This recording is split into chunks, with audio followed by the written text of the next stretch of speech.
All rise. Oyez, oyez, oyez. All those who have business before this, the Supreme Court of the United States, are admonished to draw near and give their attention, for the court is now sitting. God save the United States and this honorable court. The Supreme Court of the United States is now in session. Justices Carlson, Wood, Kokoris, Chang, Kim, and Chief Justice Scudder presiding. Good morning, everyone.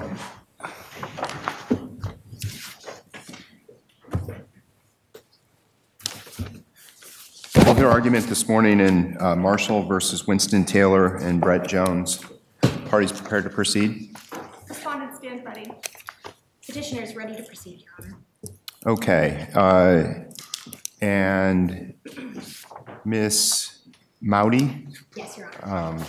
You may proceed.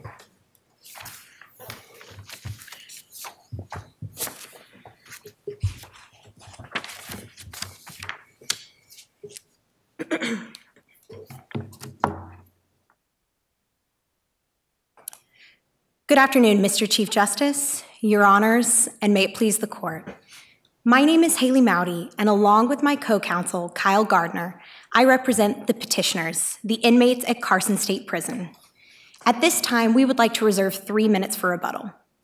Thank you. This case is about prison administrators turning a blind eye to the very real psychological needs of the inmates under their care. There are two issues before the court today. I will argue first that prolonged solitary confinement, as used by Carson State Prison, violates the Eighth Amendment.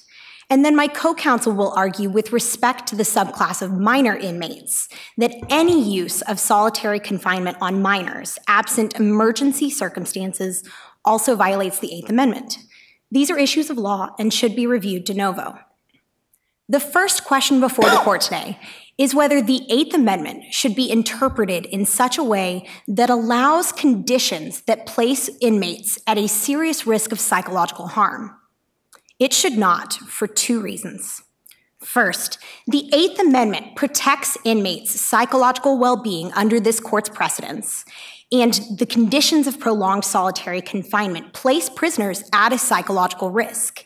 And two, because this court, not prison administration, defines the limits of the Eighth Amendment, so deference is not appropriate in an Eighth Amendment context. Wouldn't the social science also support the conclusion that incarceration in and of itself can cause severe psychological harm? Why should we draw the line at solitary confinement as opposed to establishing that there's sort of a minimum level of conditions that has to apply for incarceration generally, or find that incarceration itself is psychologically damaging? Your Honor, it's a difference of magnitude. So when we're dealing with the normal inmates in the general population, there might be an increased risk, or that there absolutely is an increased risk for psychological harm with respect to them versus the general population of people who are not incarcerated. But what's important to note is that prisoners in prolonged solitary confinement face an exacerbated rate of things like self-mutilation and suicide. In fact, the Bureau of Prison Statistics demonstrate that although prisoners in prolonged solitary confinement make up less than 10% of the overall prison population, they account for over 50% of all prisoner suicides. Their likelihood of committing suicide is 5 times greater than those prisoners in the general population. But if you compared the statistics for people who've been in prison compared to people who haven't been in prison, wouldn't you also see a similar increase in the likelihood of suicidal ideations or self-mutilation? Your Honor, respectfully, as the several studies have done, most recently the Department of Justice itself demonstrated that incarceration only has a slight increase in these sorts of more serious psychological harms, anywhere from about 10 to 20% increase. This isn't the 5-time increase specifically for self-mutilation and suicide risk that we're seeing with prolonged solitary confinement. Where do you draw the line in terms of what is prolonged and what is not prolonged? Your Honor, we would recommend a 60-day bright line. Of course, drawing a bright line when dealing with the human psyche is always going to be difficult, but I would suggest that we need to look to this court's jurisprudence in Wilkinson v. Austin, when in that case, this court evaluated a meta-analysis of all solitary confinement research since the 1980s and discovered that 60 days was kind of the bright line where every study showed serious psychological harm on inmates in confinement. But what about for the administrative custody issues? Yes, Your Honor. What's important to note is we are not asking today for the elimination of solitary confinement. We recognize that there are two distinct components of prolonged solitary confinement as used by Carson State Prison. So on the one hand, we have the prolonged duration, and on the other hand, we have the nature of that confinement, which is the extreme social isolation and deprivation of environmental stimuli. Now, under our position, it would be totally appropriate for Carson State to continue prolonged segregation in instances where we have prisoners who are especially vulnerable or especially dangerous. But that prolonged segregation cannot come with these sorts of extremely depravatory conditions that we would see in a more punitive context. On the other hand, these more punitive conditions, such as social isolation and deprivation of environmental stimuli, are still appropriate as a tool in Carson State's toolkit as long as those conditions don't persist beyond 60 days. Because is there any prison conditions case where we have ever held that there's a bright line, as you're suggesting, that is an actual fixed number? I don't think we've ever done that, have we? Your Honor, in Wilkinson v. Austin, admittedly that is a due process case. Yes, Your Honor, admittedly that is a due process case, but this court recognized that some conditions have to be evaluated not just with respect to the nature of those conditions, but also the duration. And additionally, this court noted in Hutto v. Finney that duration is always a consideration. Right, but in Hutto, we did not actually set a number, right? Yes, Your Honor. And why not just have the backstop of mental health evaluations and treatment over time, and then that would be the tipping point, as opposed to just cutting prison officials off at 60 days? I would respond to that in two ways. First and foremost, the only way that these inmates are getting psychological treatment is through a tiny metal slot in the front door of their cell. No, I understand, I mean, the current situation, but we conceivably could hold that the prisons must provide mental health treatment, or else that becomes an Eighth Amendment violation.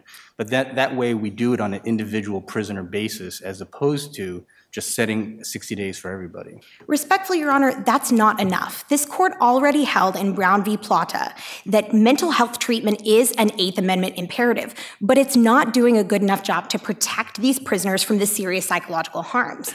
For instance, oftentimes when prisoners attempt suicide, there's no guarantee that they are not successful on that first try. And so what's important to note is we have an obligation under the Eighth Amendment to protect prisoners from harm before that serious harm takes place. Suppose we adopt your rule. What would it say about the future of a supermax facility where there are individuals in there who may be suffering mentally, but a record supports the conclusion that they have to be isolated because of the risk that they pose of escaping, because of risks that they pose to the nation's security, and the like? Does Supermax facility risk being closed? Absolutely not, Your Honor.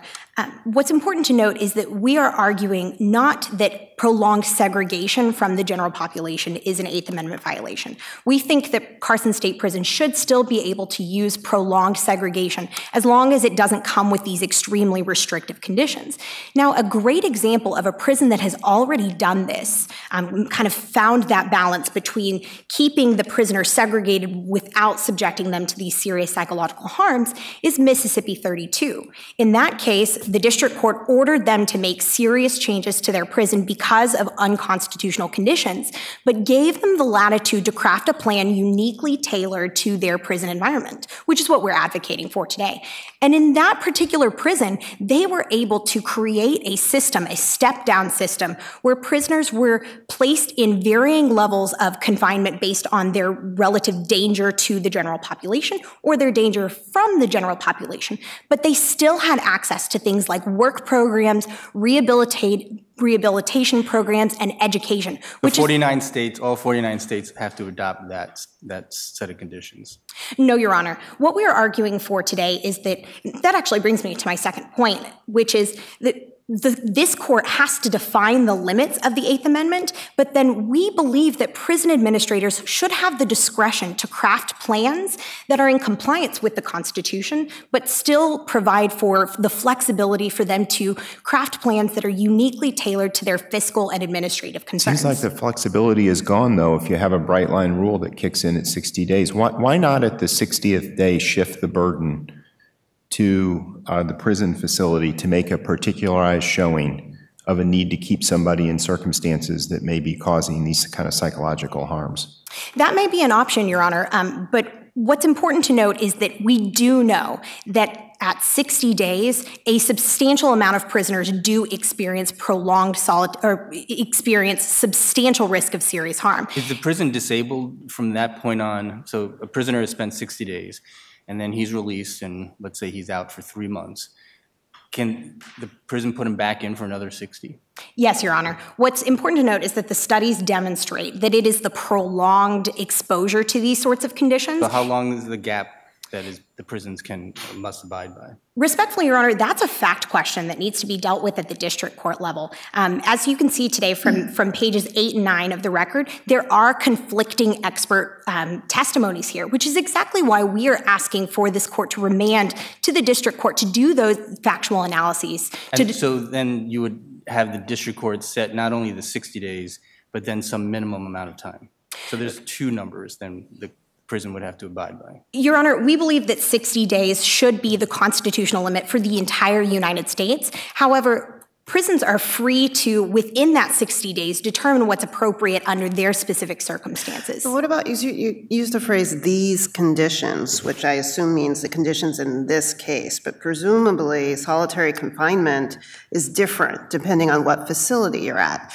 So how should we even define solitary confinement? Is your analysis just limited to the situation that's these specific facts with the limited slot in the door for food and the window that's too high? What if the window's a little lower and the slot's a little bigger?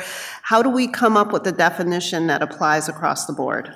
Well, specifically, Your Honor, the 2 major conditions that we are concerned with today are prolonged social isolation and deprivation of environmental stimuli.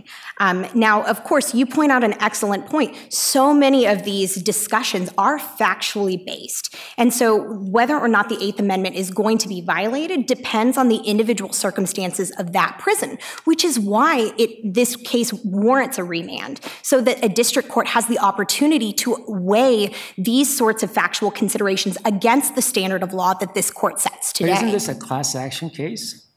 Yes, Your Honor, it is. So aren't you asking us for certain general standards and guidelines rather than being a fact-intensive inquiry?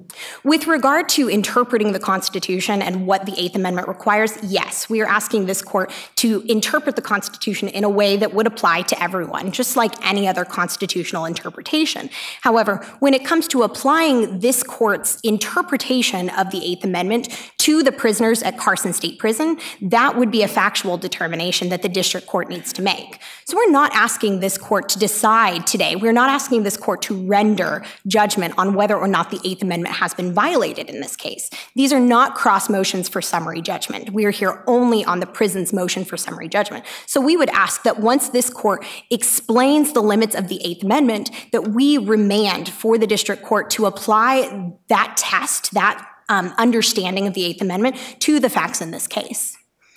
Your Honors, I would like to turn to my second point briefly. This court sets the limits of the Eighth Amendment. It is this court's job to define what the Eighth Amendment means. Now, it is our position that this court has already clearly expected that psychological well-being of inmates is contemplated by the Eighth Amendment in cases like Brown v. Plata. But what's important to note is that we are not asking today to take discretion out of the hands of prison administrators. We are asking that prison administrators be told what the floor is for humane treatment and that they not be allowed to have any discretion to go beneath that floor. It is for these reasons we urge this court to reverse the decision of the Court of Appeals for the 13th Circuit to ensure that all prisoners receive the constitutionally mandated humane treatment that they deserve. Thank you. Thank you, Ms. Mowdy. Mr. Gardner?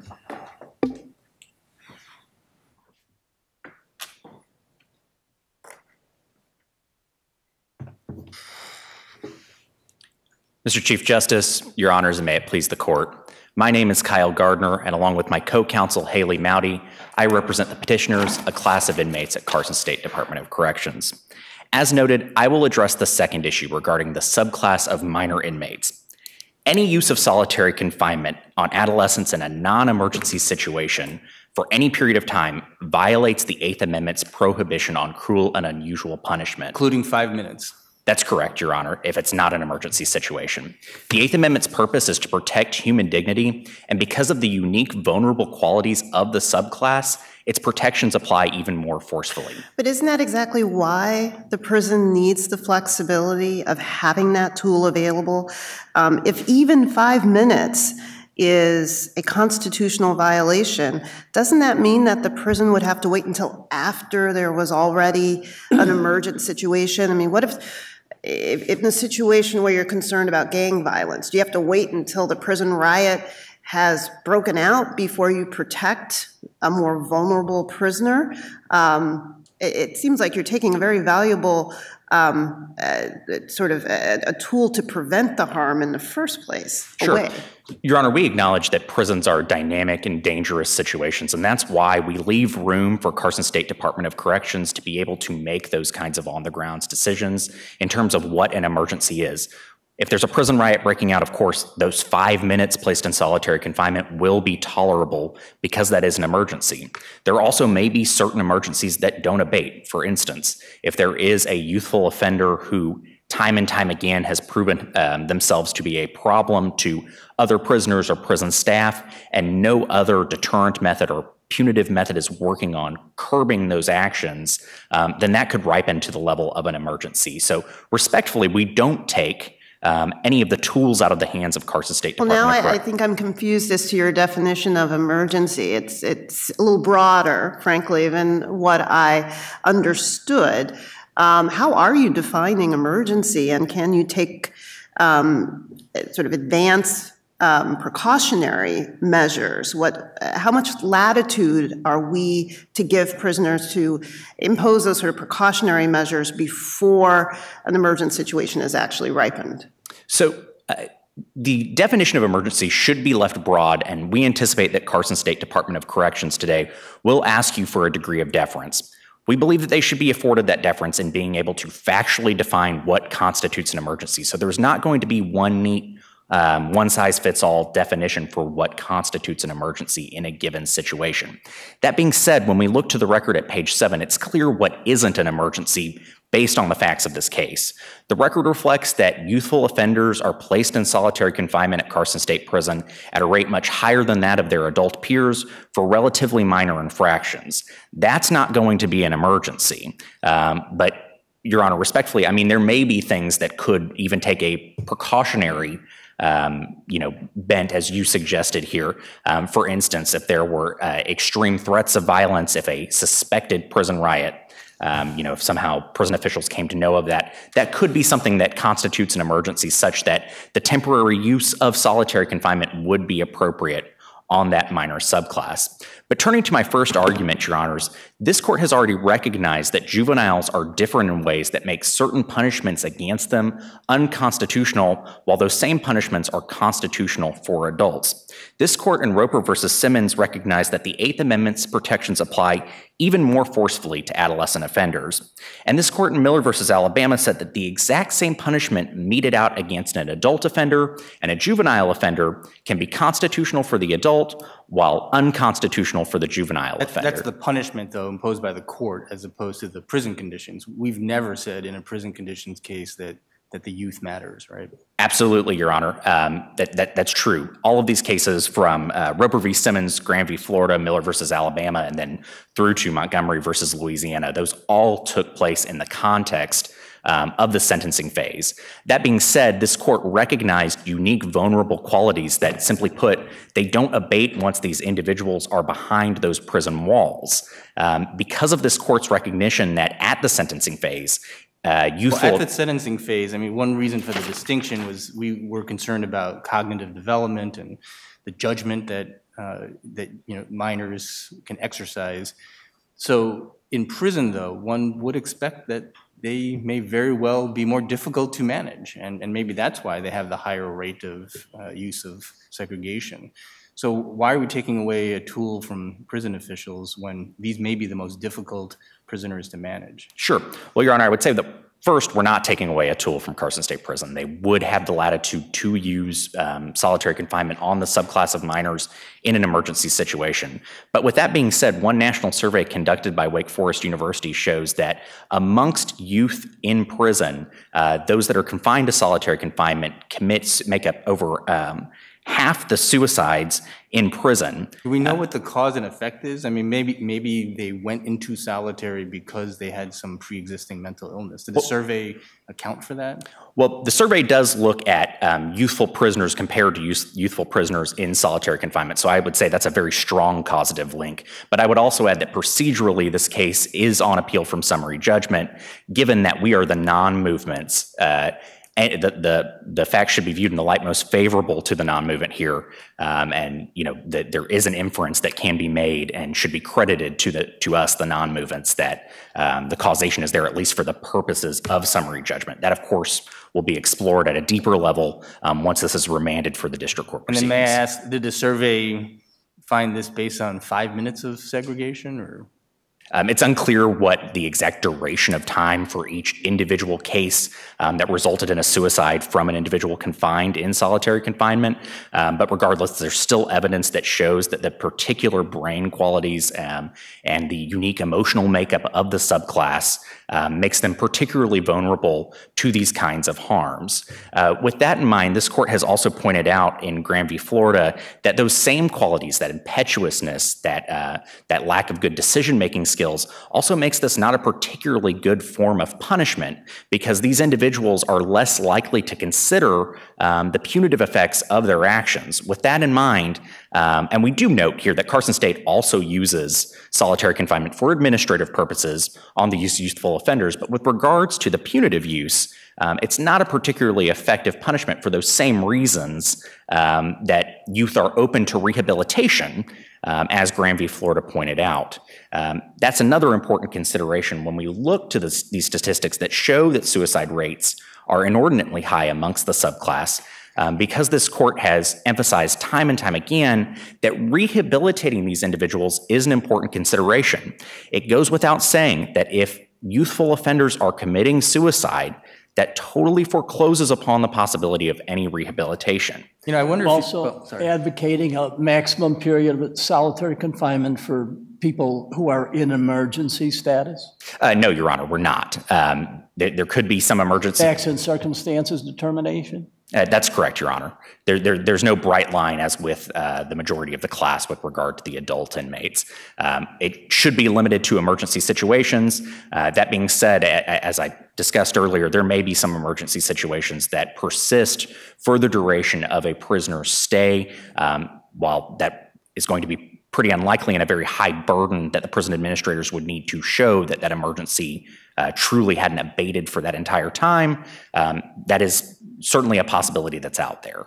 So if the facility determined that there are two gang factions who, whenever they are exposed to each other, are going to engage in violence, would it be appropriate every time a new adolescent came into the facility who was a member of let's say, the smaller faction, so it would be the smaller number of people that would go into solitary. Every time somebody comes in that's identified as a member of that faction, they're going to go into solitary because there's been a determination of an emergency situation, it's persistent and ongoing.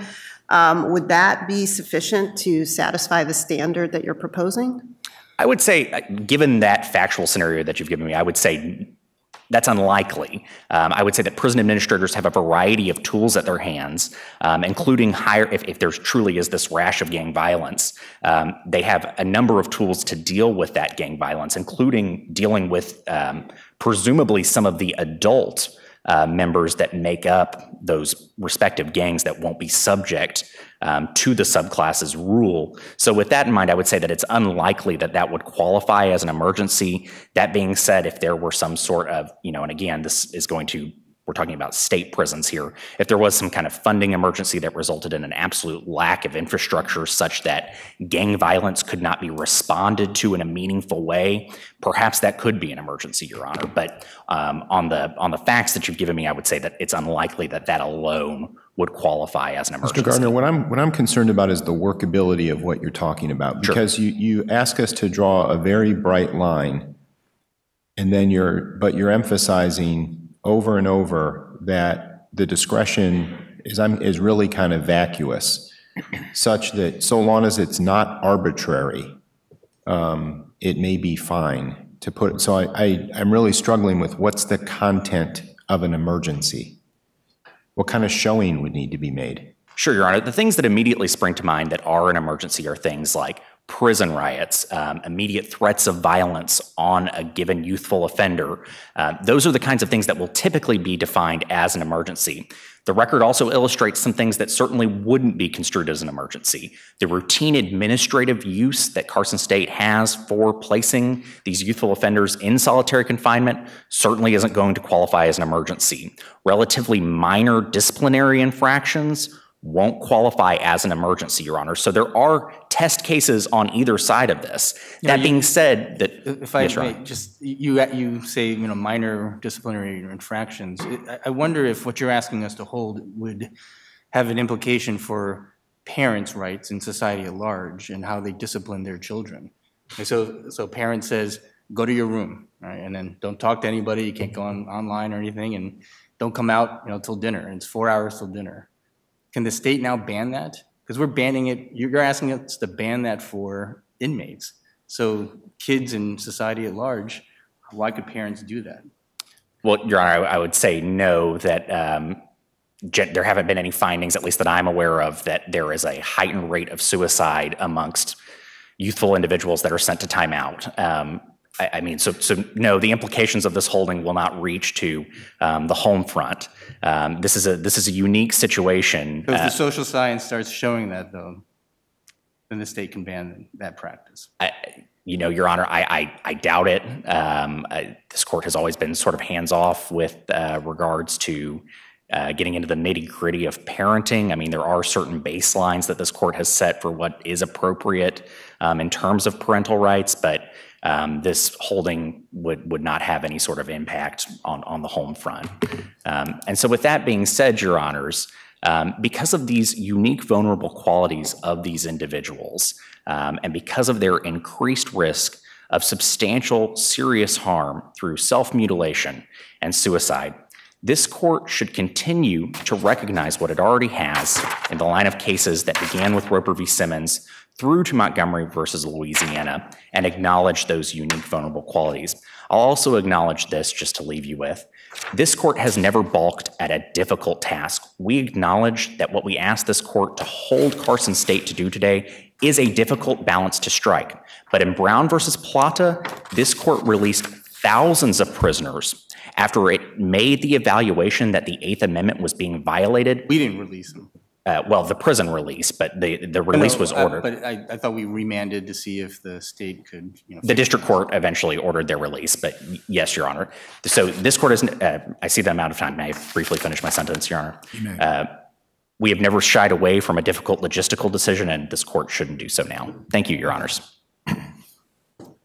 Thank you, Mr. Gardner. Is it Ms. Cooper?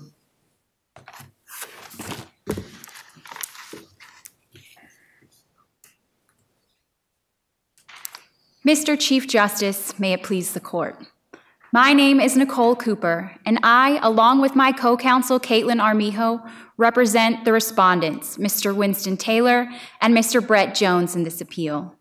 Your Honors, I will be addressing the first issue and will explain that housing inmates in conditions of segregated housing do not constitute a violation of the Eighth Amendment because they are done so for the safety and protection of the prison administrators and the prisoners themselves. Shortly, you'll hear from Ms. Armijo, who will explain why this practice is similarly acceptable for youth offenders as well.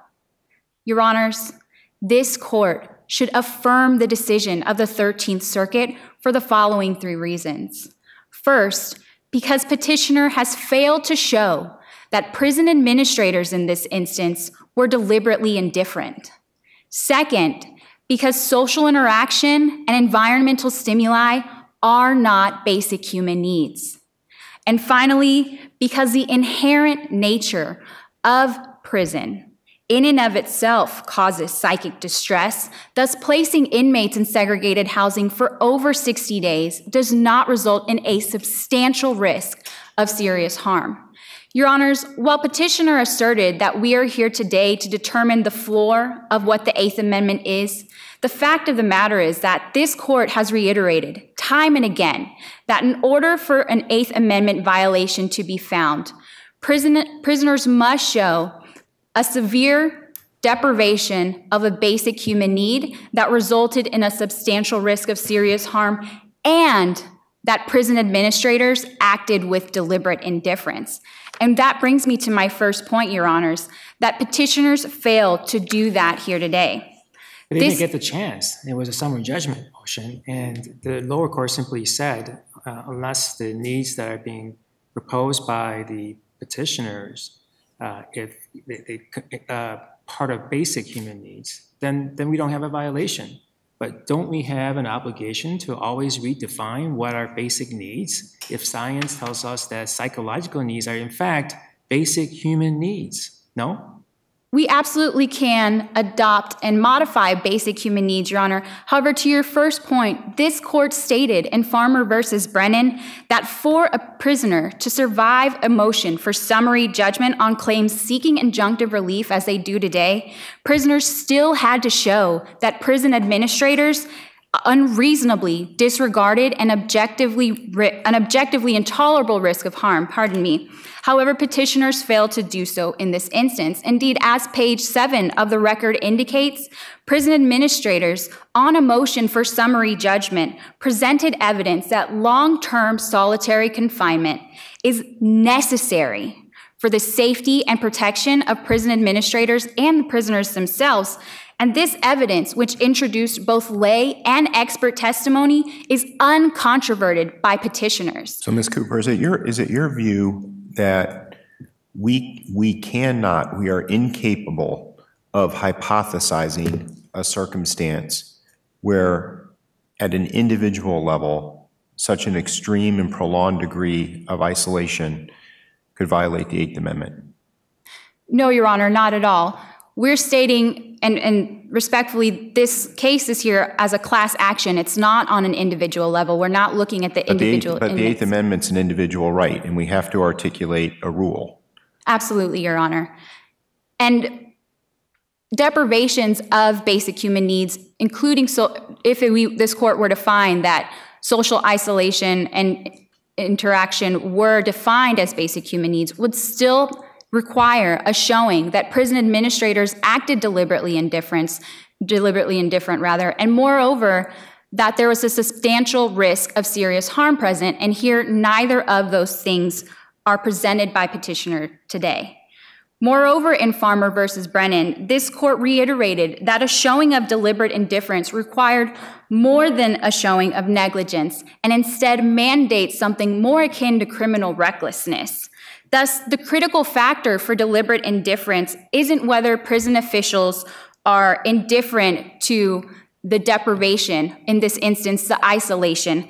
It is whether prison administrators address the harm that is coming from that deprivation. And as the record indicates, prison administrators are doing just that. In fact, page 4 of the record shows us that prisoners have access to mental health services. And moreover, there's nothing in the record that indicates that prisoners have suffered any actual harm. And but in Farmer, we did hold that we actually took the time and the opinion to write that if there is some serious risk, then prison officials can't just disregard it and wait till the risk materializes. They cannot disregard the risk.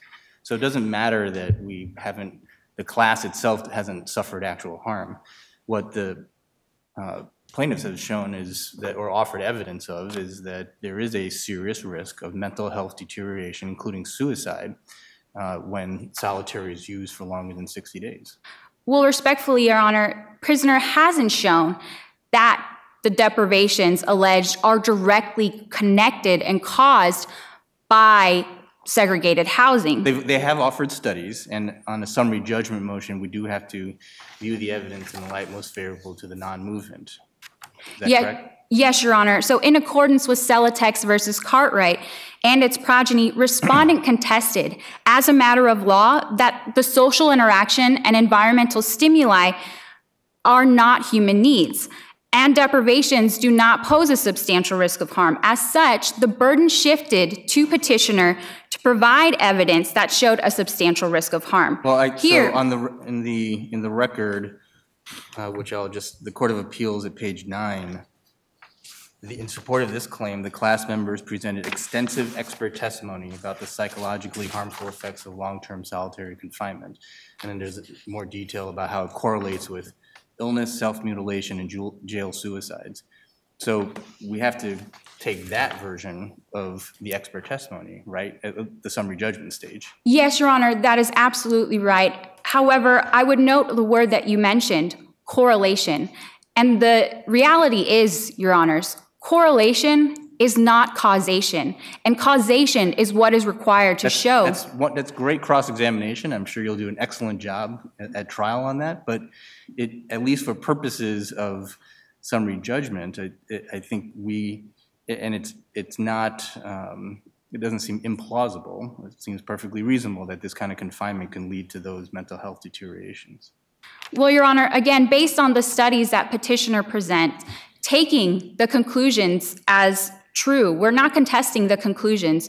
In fact, we're accepting these conclusions in the light most favorable to the non-movement here. However, what we are contesting is how the petitioner is using these studies. Indeed, as your Associate Justice mentioned, there are two fatal flaws with the evidence that petitioner relies on here today. The first is that the control groups in the studies cited by petitioner are non-existent. Can I ask you, is it your position that no amount of solitary confinement causes psychological harm? No, Your Honor. We would concede that psychological harm may be caused by solitary confinement when there is a deprivation of a basic human need. However, here that is not the case. Indeed, as page 8 of the record indicates, petitioners have acknowledged that all of their basic human needs are met in this instance. Is it manifest that no amount of discourse with other people causes some effect on a personality? Your Honor, while it may cause some effect, it is not leading to a substantial risk of harm in this instance. And indeed, as page 4 of the record indicates, petitioners already have access to the types of interaction and stimuli that they are requesting. Indeed, they have a window to look out of. Well, wait, the record says that the window actually is too high. It's more like a light source than it is a window that you can look out of. That is true, Your Honor. However, petitioners also have the ability to exercise outside 5 times a week. They are escorted to the showers 3 times a week. Well, they can go outside of their cell, right, 1 hour per week. And so you're saying that they ought to take advantage of that. So like in a week, 168 hours, 163 hours they're in the cell, and then 5 hours they should be exercising all 60 minutes of that time. Can't they just walk around?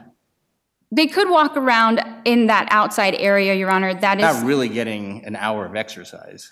They'd have to choose between, am I going to shower during that time or exercise or? Well, they are required, and the prisoner or the prison administrators in this instance do have to ensure that prisoners are getting 3 showers a week, and they do have to ensure that they are getting exercise 5 times a week. And so it is up to the petitioner to either use that exercise time to walk around, to take in the environment, to take in the stimuli that is present. But additionally, petitioners also have limited access. Does the record show us what stimuli is present around a prison? I mean, usually there is, on purpose, for security purposes, a wide setback. And so how do we know what stimuli they're getting for this 1 hour. Well, Your Honor, we don't, and that's the problem. That's the crux of the problem here, and that is why this court has never recognized that mental and emotional harms like social interaction and environmental stimuli are basic human needs, but basic deprivation. I think that maybe the lower court was too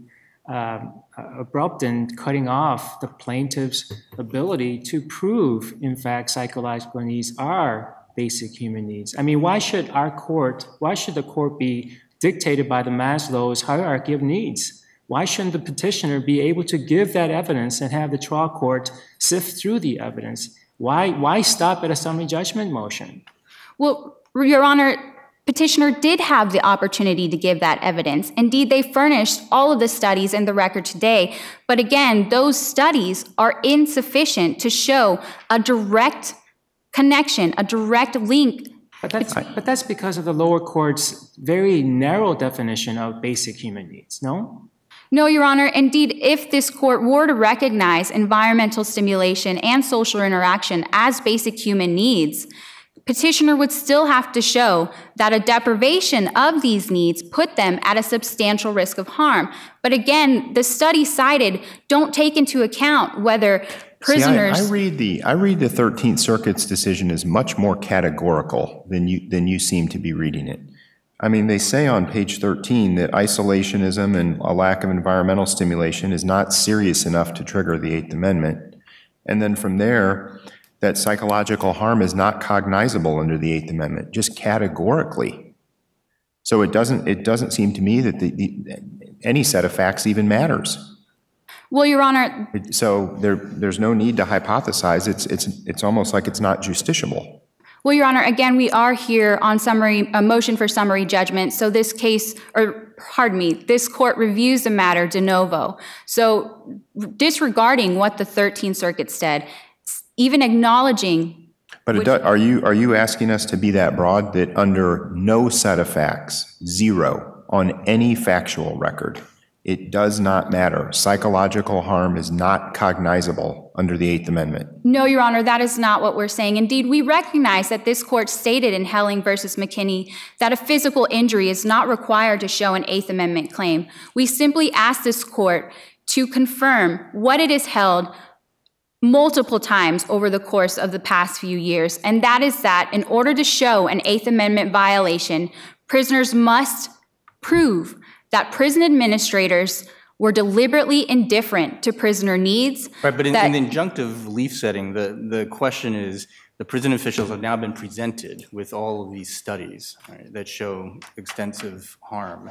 And so then how is their reaction at this point in time now? So sure, before the case was brought, and this is why there's no monetary damages claim and qualified immunity almost surely would kick in. But that's not, the question now is they're faced with this evidence and they still want to be able to put someone in for as long as they want. Chief Justice, I see I'm about to run out of time. May I briefly answer and conclude? Yeah. Thank you. Your Honor, prison administrators in this instance even if there were a substantial risk, prison administrators do meet that deliberate indifferent burden because they are taking steps to alleviate any actual or perceived harms from solitary confinement. Indeed, as I mentioned on page 4 of the record, petitioners have access to mental health services. Prison administrators are not ignoring any harm that is being alleged because indeed there is no harm. But even alleged harms are being met adequately under this court's deliberate indifference standard because they are providing mental health services. Therefore, Your Honor, for this and the foregoing reasons, we pray this court affirm the decision of the 13th Circuit. Thank you. Thank you, Ms. Cooper. Armijo.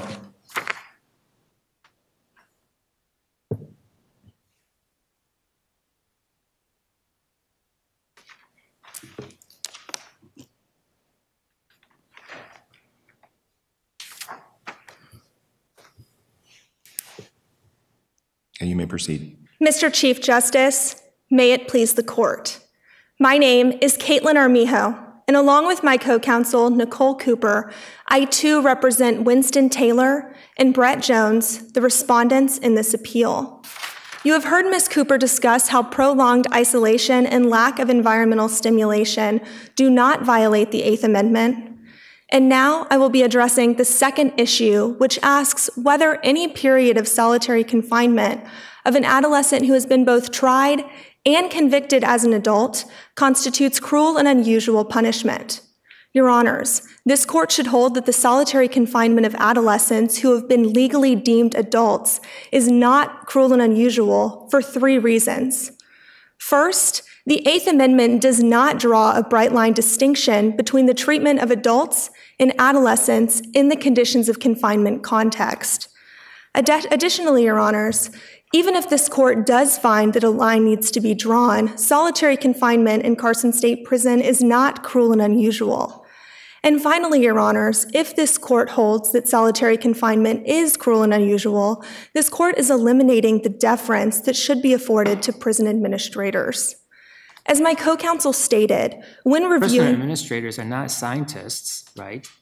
I mean, they don't know how to interpret science. And there is enough data to show that adolescents' brains are very, very different than adults. And in fact, until age 25, the brains are not well formed. I mean, should we ignore that simply because they were determined to be adults for purposes of prosecution?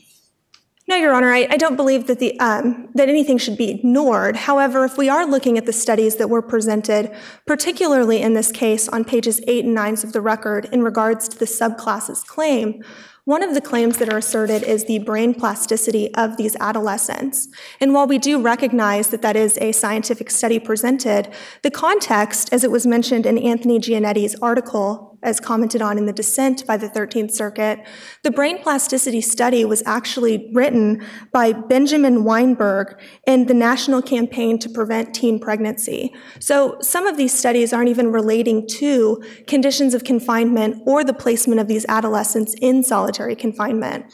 Additionally, Your Honors, if we're looking at the studies, the plaintiff cannot even define exactly what time period these studies were affecting and showing negative impacts of these adolescents. Thus, the 5-minute rule, as the plaintiff suggested, is entirely eliminating any sort of deference for these prison administrators. And additionally, looking at this standard of deference, yes, the petitioner has made a claim for an exigent circumstance provision to solitary confinement, but then cannot provide what the exigent circumstance test would look like.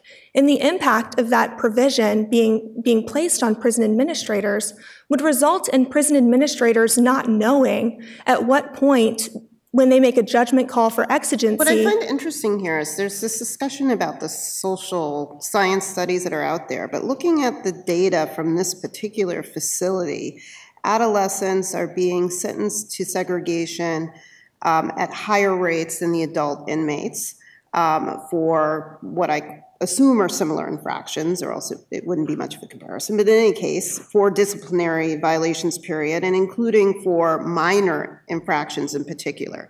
Doesn't the data from this facility suggest that there's something very wrong with how adolescents are being treated in this system as opposed to the adults? Doesn't that suggest that maybe they have to be treated differently because holding them under the same standard is producing disproportionate results? Respectfully, Your Honor, I disagree, primarily for 2 reasons. First, when we're looking at the placement and the allegations that were made that Carson State Prison places adolescents at a higher rate, we're looking at a disproportionality argument. And we've seen this disproportionality argument in other Eighth Amendment contexts, for example, Trope versus Dulles. And the importance of these disproportionality arguments is that the court will actually look at in this case, the time placed in solitary confinement versus the punishment that the individual adolescent committed prior to that placement. However, we don't have a disproportionality claim before the court today because what the subclass is actually challenging is solitary confinement as a whole in its use in Carson State Prison and throughout the United States. So we're not looking at a claim of disproportionality or an argument that adolescents— Well, I mean, the argument is that adolescents should be treated differently than adults. And so it seems to me that it's a different sort of disproportionality argument. It's the idea that there is something fundamentally different about these adolescents that is causing them, under the same rules that are being applied to the adults, to have a different result. Does your client have some explanation for why it is that the adolescents are being put into segregation at a higher rate than the adults? There is not a reason provided in the record, Your Honor. However, if we're looking at the treatment of solitary confinement of adolescents throughout the United States, only 10 states have actually taken action to prohibit or limit those periods of solitary confinement for adolescents in the adult prison context. And the reason that this is important, Your Honors, is when we're looking at an adolescent who has been both tried and convicted as adults, we're looking at an adolescent who has presumably committed some form of heinous crime or elevated crime, an adolescent who is a repeat offender, or an adolescent who has been determined by the court to be properly tried in the adult prison system. What about the use of administrative segregation? There was some suggestion in the record that the facility is segregating adolescents to protect them from adults. That seems like you are putting the child, if you will, under these extreme circumstances and letting the adults who are the danger off the hook. Doesn't that seem very counterintuitive? Well, Your Honor, if we're looking at the treatment and the placement in administrative solitary confinement, page 6 of the record notes that most often individuals are placed in administrative solitary confinement in Carson State Prison, pardon me, I'm going to quote, including inmates who are placed in solitary for suspected gang affiliation, or inmates who the Department of Corrections have reviewed and determined that that inmate is facing a substantial risk of harm to the general population. Page 6 does go on to note that occasionally there's a use in Carson State Prison for these adolescents for safety purposes, but primarily placement in administrative confinement in Carson State Prison is being used for genuine safety concerns. So are you conceding then that it does violate the Eighth Amendment to put an adolescent in segregation for the adolescents' own safety as opposed to punishing the adults? No, Your Honor, not at all. And primarily the reason that we don't see an Eighth Amendment violation here is kind of threefold. So first, there's not any harm that's actually been alleged by any of the 600 members of this class, and we recognize this prospective future risk of harm. However, we would direct this court to Silverstein versus Federal Bureau of Prisons out of the 10th Circuit. And in that case, the 10th Circuit looked at psychological harm being fundamentally different than physical harm, requiring an actual showing. And the reason that the 10th Circuit required this actual showing is because when we're looking at psychological harm, every individual will react differently to those conditions, creating that possible or potential psychological harm.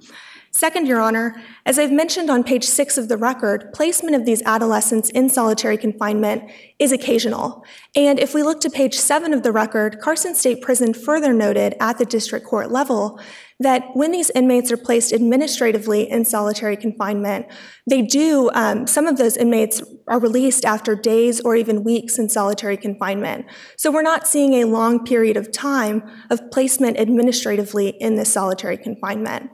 And finally, Your Honors, even at the point that these adolescents are being placed in solitary confinement for safety reasons for an extended period of time, it is important that the prison officials are able to weigh the balance between the risks that these juveniles could potentially face in prison. And it's because it's this limited number of adolescents that we're looking at in Carson State Prison in the administrative context for safety purposes that there's no Eighth Amendment violation lurking behind the scenes. Youth is relevant to sentencing. That's correct, Your Honor. Then why is it not relevant to the use of segregation? Because according to the record, Carson State Prison does not take youth into account as a mitigating factor in deciding whether to put someone in segregation. That's correct, Your Honor. And the reason that we're arguing that the Eighth Amendment context is different in the conditions of confinement versus the sentencing decisions is in Roper versus Simmons, this court looked at the culpability of the adolescent. in coming to the determination that the death penalty was an Eighth Amendment violation if that sentence was imposed on an adolescent.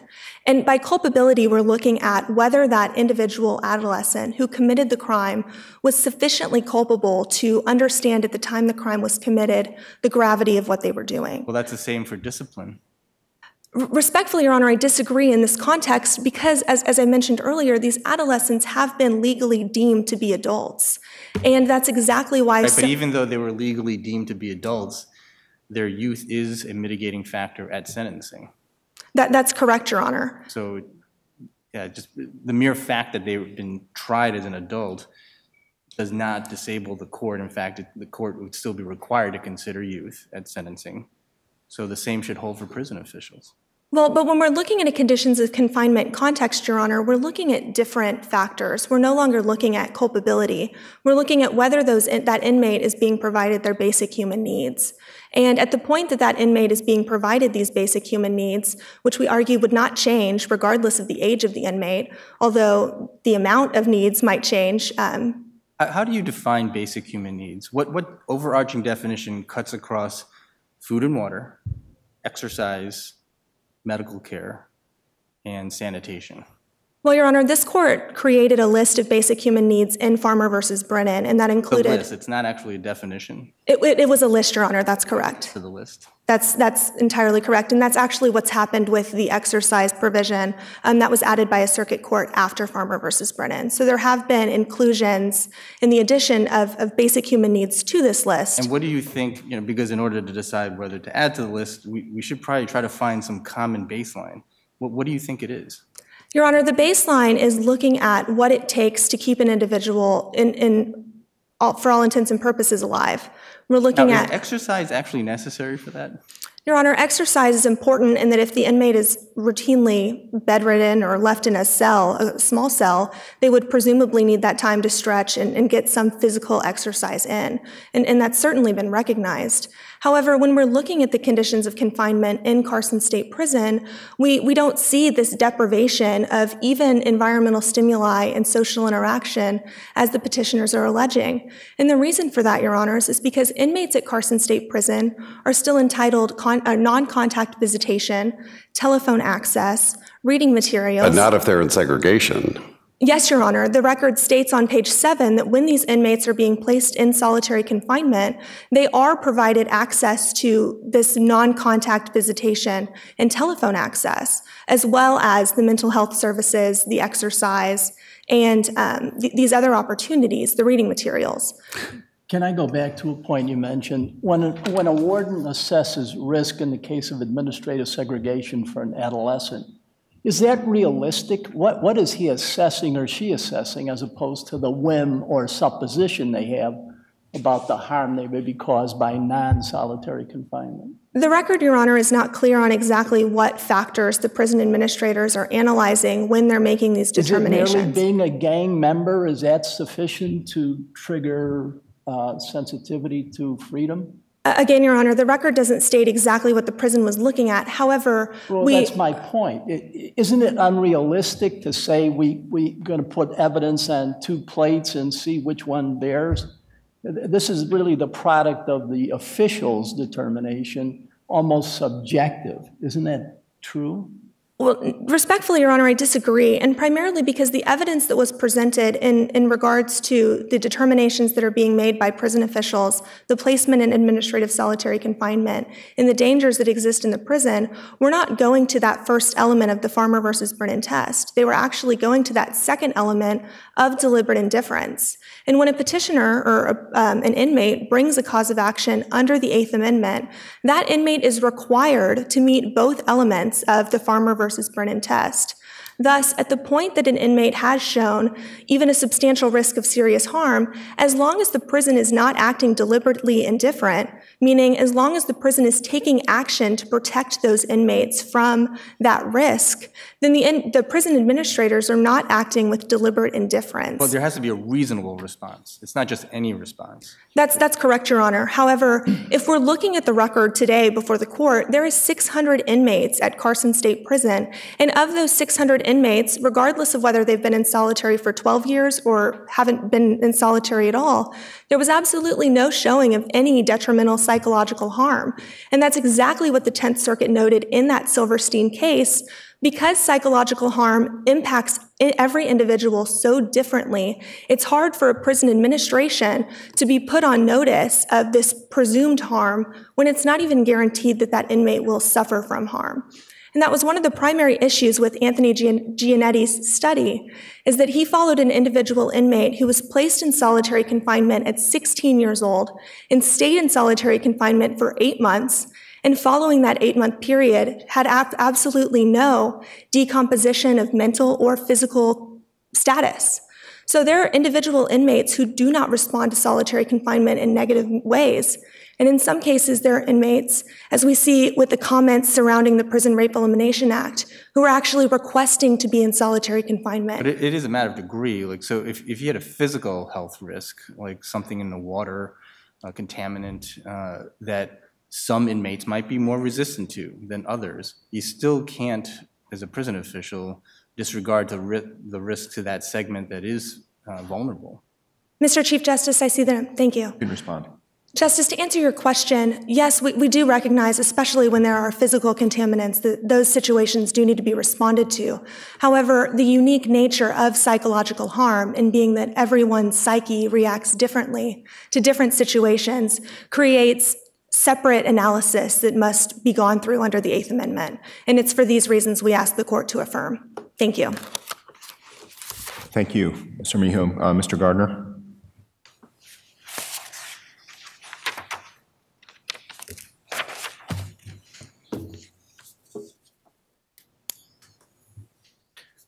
Mr. Chief Justice, Your Honors, and may it please the court. The very first thing I'd like to start with is just to talk about the procedural posture of this case, because what Carson State has asked you to do time and time again is to evaluate the credibility of these studies. Insofar as there's any intimation that the lower court evaluated the credibility of these studies, that in and of itself is error sufficient to warrant a remand here. If the question that the district court was answering with its grant of summary judgment was simply that one study was less credible than the other, that is error. And insofar as this, as Carson State asks this court to engage in that kind of calculus, that in and of itself is error as well. And this case should be remanded. So we could hold as a matter of law that social interaction and stimuli are not basic human needs. Absolutely, Your Honor. But as you heard from Carson State just a few moments ago when answering Chief Justice's question, that isn't their position here today. They do not ask this court to take the broad view. Instead, they ask you to discredit the correlative element of those studies. That is inappropriate for disposition on summary judgment. When looking to the subjective prong, whether or not there was any deliberate indifference from these prison administrators, it also makes sense that there was no evidence in the record of that deliberate indifference. This is not our motion for summary judgment. The use of Rule 56 was by Carson State Department of Corrections. It would be anomalous if through the use of Rule 56, Carson State could claim that the record was underdeveloped when there has not been time for cross-examination of prison officials, depositions of prison officials, and say, the record's underdeveloped, therefore we deserve summary judgment. So, Mr. Gardner, assume that point is well taken. How would you articulate what you want us to hold on both issues? Can you put the holdings in one sentence each? Yes, Your Honor. So for the main class, the use of prolonged solitary confinement combined with depravatory circumstances like those found at Carson State Prison is constitutionally impermissible when combined together. And then with regards to the subclass, any use of solitary confinement on the subclass, barring exigent circumstances, violates the Eighth Amendment's prohibition on cruel and unusual punishment. This court just a few months ago in Apodaca v. Ramish said that it's long been time to examine solitary confinement, and we believe that this is that case. We ask today that you remand this case and give these prisoners their day in court. Thank you, Your Honors. Thank you. Case is taken under advisement. Thanks to both parties.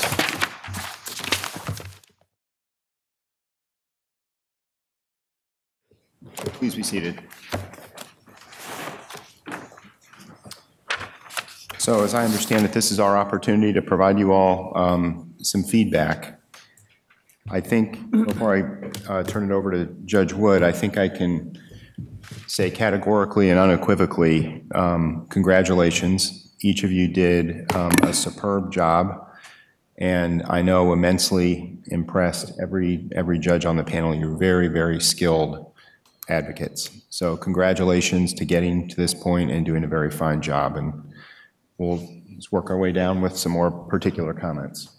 Sure. I just want to echo that. I thought you were all excellent. I'm always encouraged and excited when I judge a competition like this, just to see the quality of young lawyers that are coming up. I don't always see the same level of quality of argument in my actual courtroom, so it's very exciting to see it here. I thought everybody did a really great job. I think, in particular, both sides did an excellent job of listening to the questions and responding, and not just turning on autopilot to just get out whatever your outline was that you had planned in your head. I think that's often a very difficult thing to do, so I applaud you on that.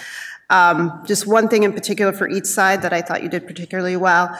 For the petitioner side, I think you did a really excellent job of falling back on the procedural posture of the case and invoking that when it was appropriate.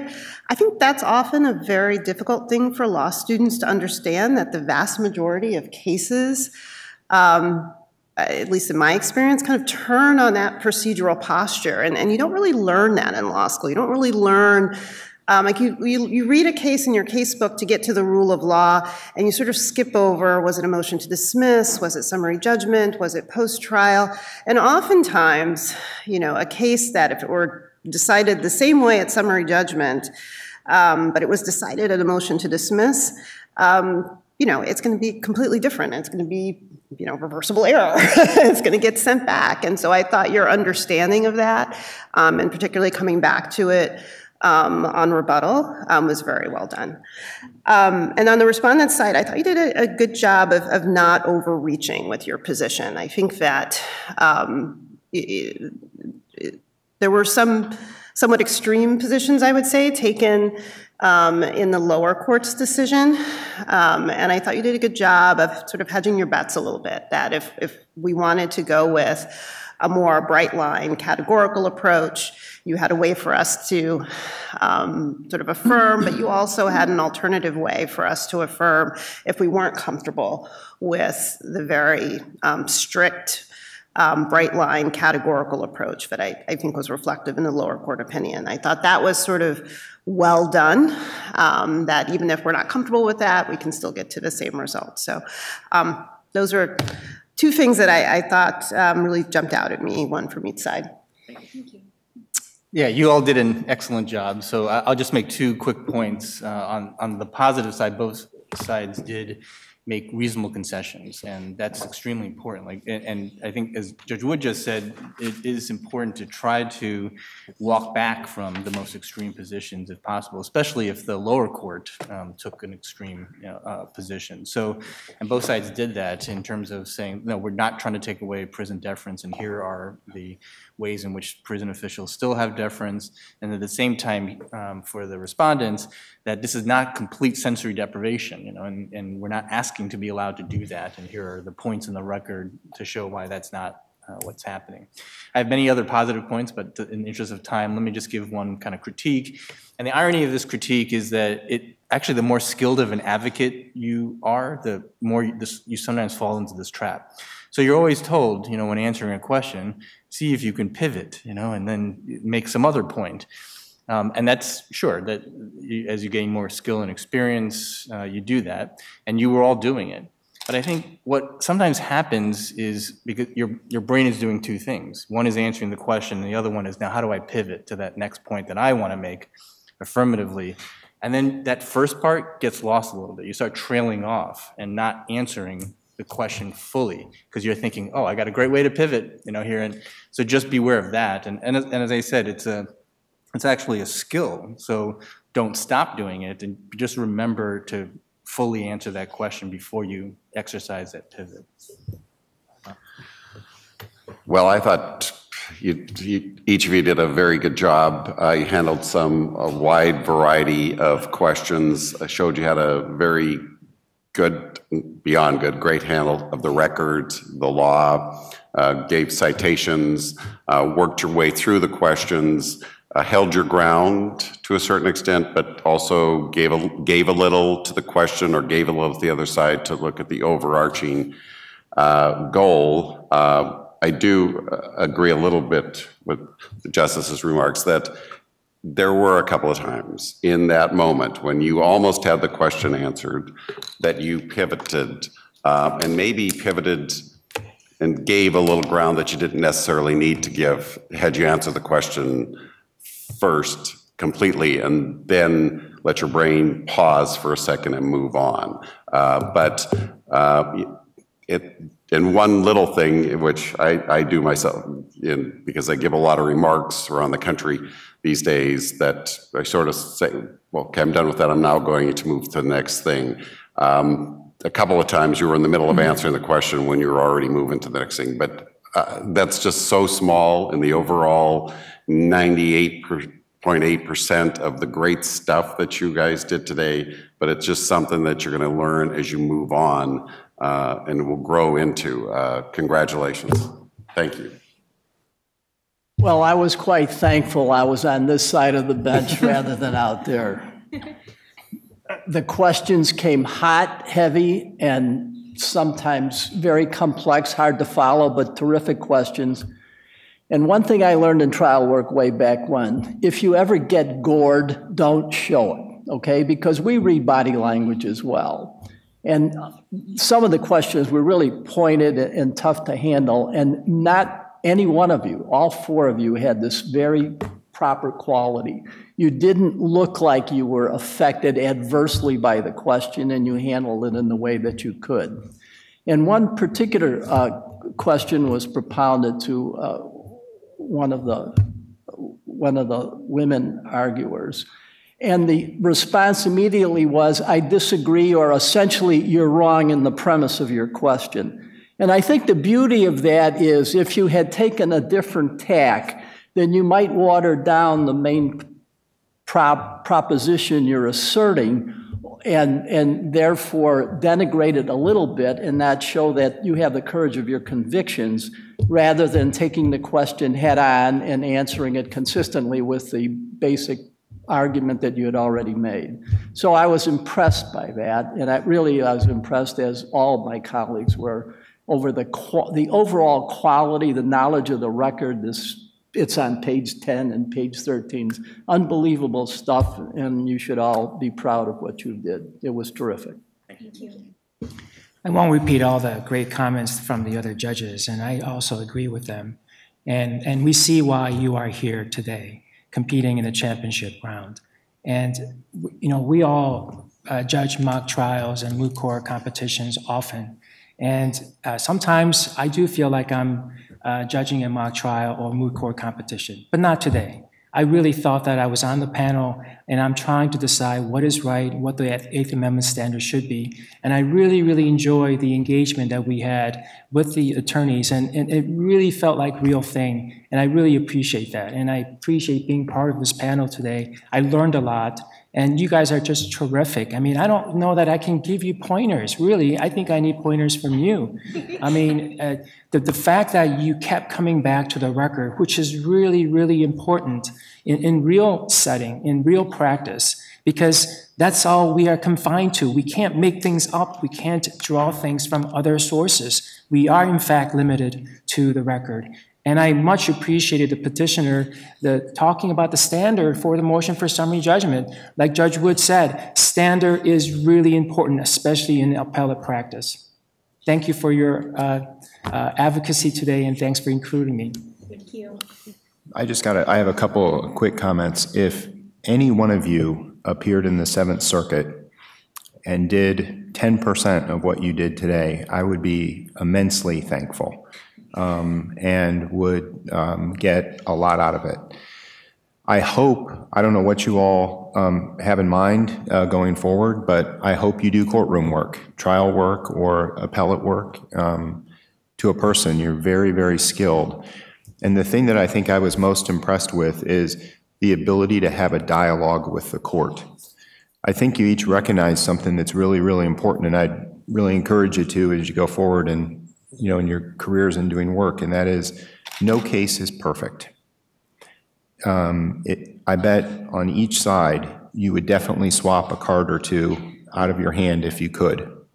And the key to effective advocacy, in my view, is to recognize that as you did, and really to embrace the fact that it lacks perfection in one way or another, but figure out how to move past it, you know, and advocate. There's nothing wrong with the give and take, you know, because you just don't have, you're not dealt a perfect hand. You never are.